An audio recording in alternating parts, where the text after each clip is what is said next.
So again, I'm Grace Ross, and I'm the coordinator of the Mass Alliance Against Predatory Lending.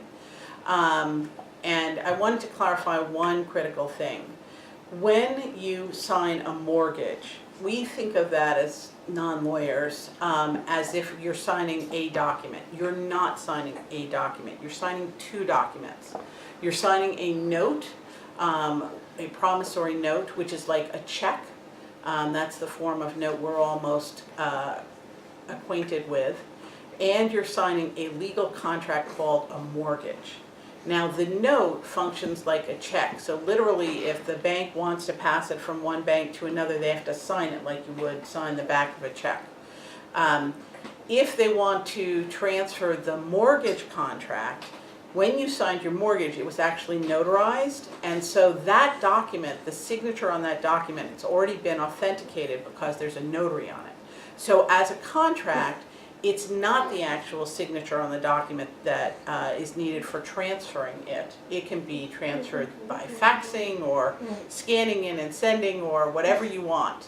And so a mortgage, when the industry decided they wanted to make a lot of money, the industry started passing around, selling off and making money on each sale, your mortgage by transferring it from one company to another.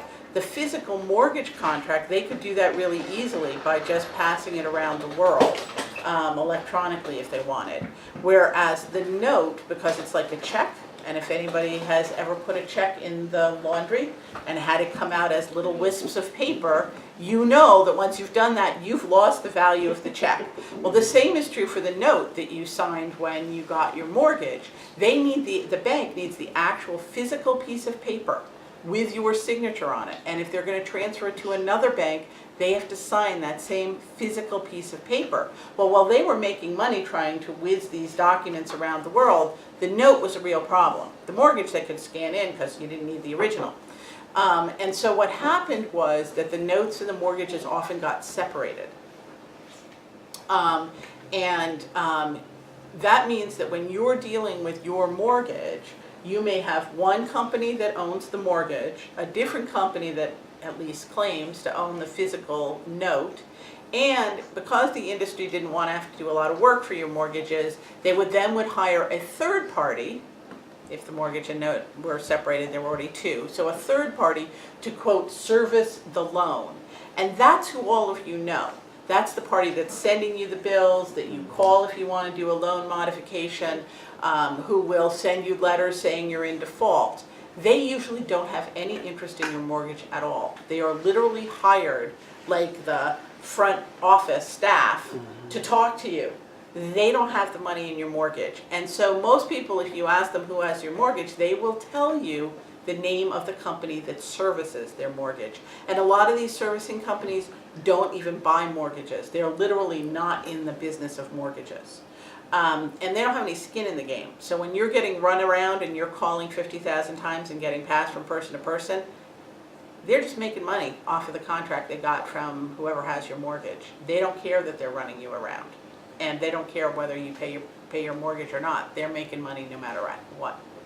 So this really matters in terms of understanding what's going on. If you want to know who the industry claims to have your mortgage, you need to go to the Registry of Deeds and look up who they claim to have has your mortgage. And if your mortgage was originally included, and most people don't know this, the mortgage electronic registration systems, but that's more than 50% of mortgages out there now, you can actually go to MERS online and type in MERS lookup and go there and put in your information as the borrower, and you may be able to find out not only the thing that will come up publicly when you put your information is who the servicer is, but if you put in your social security number and stuff like that, you can actually get down to who is claiming to have your note.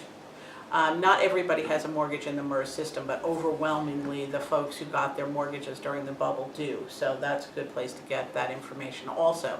This does not tell you necessarily who really has your mortgage because, for instance, Fannie Mae and Freddie Mac hide their ownership of your mortgage, and at the peak of the crisis they had almost 60% of the mortgages. And if you look in the Registry of Deeds, overwhelmingly their names will not appear. They appear sometimes post a supposed auction where they bought back.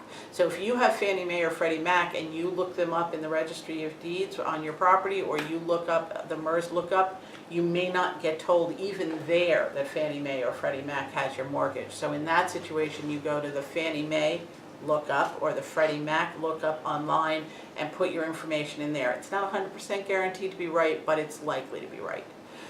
You may also know in the papers you've gotten over the years, they may have a Fannie Mae trademark may occasionally have appeared somewhere, or a Freddie Mac information may have appeared somewhere. That probably tells you that Fannie or Freddie has your loan. But that won't be who's billing you, because they never bill anybody. They always have servicers. All right?